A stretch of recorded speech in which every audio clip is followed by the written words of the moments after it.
அம்மா கிட்ட அந்த ஊரோட பெரிய மனுஷர் வந்து தான் பொண்ணி நீ வந்து என்ன பண்ணணும்னா நம்ம சாமிக்கு தினம் காலையில பால் எடுத்துட்டு போய் கொடுக்கணும், பத்திரமா கொடுத்துரு, பெரிய சாமி உன்கிட்ட தான் கேட்டிருக்காருன்னு சொல்றாங்க. சரி நீ இந்த அம்மாவும் சரிங்க ஐயா, எவ்வளோ பெரிய சாமி அவருக்கு பால் எடுத்துட்டு போய் கொடுக்குற வேலை எனக்கு கொடுத்துருக்கீங்களேட்டு மனசார எடுத்துட்டு போனாங்க. தினம் காலையில பால் எடுத்துட்டு போய் கொடுக்குறாங்க. ஒரு நாள் அவரை கூப்பிட்டு அம்மா நான் வீட்டுல ஒரு பூஜை வச்சிருக்கேன், எனக்கு விடிய சூரியன் உதயத்திற்கு முன்னாடியே அந்த பாலை கொண்டு வந்து கொடுத்துருமாங்கிறாரு. சரி இவரும் போறாரு. இந்த அம்மாவும் சூரிய உதயத்துக்கு முன்னாடியே கொடுத்துடுறாங்க ஐயான்ட்டு போறாங்க. அடுத்த நாள் பார்த்தா அந்த அம்மா லேட்டா வராங்க. என்னம்மா காலையில வர சொன்னா இவ்வளவு நேரத்துக்கு வரையேன்னு அவர் கோபம் கொள்றாரு. ஐயா மன்னிச்சிருங்க, நான் வந்துட்டேன், நான் பொண்ணி அத்தை தாண்டி வரணும், அந்த படகோட்டி பாரி வந்து தொலைலைங்க ஐயா, நான் என்ன பண்ணட்டும் அப்படின்னு அந்த அம்மா சொல்றாங்க. அப்ப அந்த சிவாச்சாரியார் இந்த இந்த அன்பு மட்டும் கொண்ட அந்த பொன்னியை பார்த்து என்னம்மா சொல்ற, படகோட்டிக்கா வெயிட் பண்ணிட்டு இருந்த, அவர் வரலன்னா என்ன, முருகன் பேரை சொல்லி எம்பெருமான் முருகா அப்படின்னு முருகன் பேரை சொல்லி நீ வாட்டுக்கு ஆத்துல இறங்கி வந்திருந்தா ஆள் உனக்கு வழி விட்டுருக்குமே, இது தெரியாம நீ நின்றுட்டு இருந்தியா அப்படின்னு கேலியா சொல்றாரு.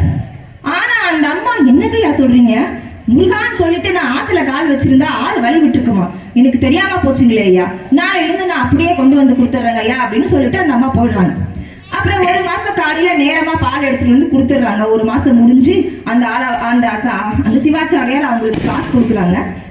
கொடுக்கும் போது அம்மா கரெக்ட் நேரத்துக்கு நீ பால் எடுத்துட்டு வந்து கொடுத்துட்ட, அதனாலதான் எந்த தடையும் இல்லாம என்னோட பூஜை முடிஞ்சது, ரொம்ப நன்றிமா, இந்த காசு அப்படின்னு கொடுத்துட்டு அம்மா அந்த படகோட்டிக்கும் மறக்காம நன்றி சொல்லிடுமா அப்படின்னு சொல்றாரு. அவருக்கு எதுக்குங்க நன்றி சொல்லணும் அப்படின்னு இவங்க கேக்குறாங்க.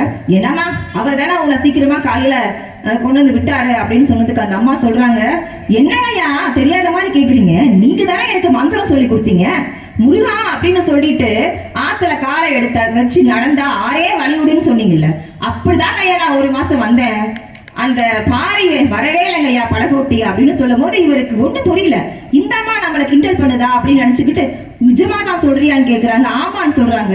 சரி இவர் பின்னாடியே போய் பாக்குறாங்க, ஆற்றங்கரை வருது, அந்த பொன்னியம்மா எடுத்துட்டு போன பால் மனைய கீழே வச்சுட்டு ரெண்டு கையும் மேல தூக்கி நின்று முருகா அப்படின்னு கும்பிட்டுட்டு ஆற்றங்கரையில காலை எடுத்து வைக்கிறாங்க பாருங்க. அந்த ஆறு அப்படியே வழி விட்டு போகுது. இந்த காட்சியை பார்த்த அந்த சிவாச்சாரியார் அந்த ஆற்றங்கரையிலேயே மேலையும் கீழே புரண்டு முருகா உனக்கு நான் எவ்வளவு பூஜை பண்ணிருப்பேன், ஏன் கண்ணில் படாம என்னுடைய புத்திய தெளிய வச்சுட்டியே அப்படின்னு கத்தி கூப்பாடு போட்டு அந்த அம்மா பொன்னியம்மா கிட்ட மன்னிப்பு கேட்கிறாங்க.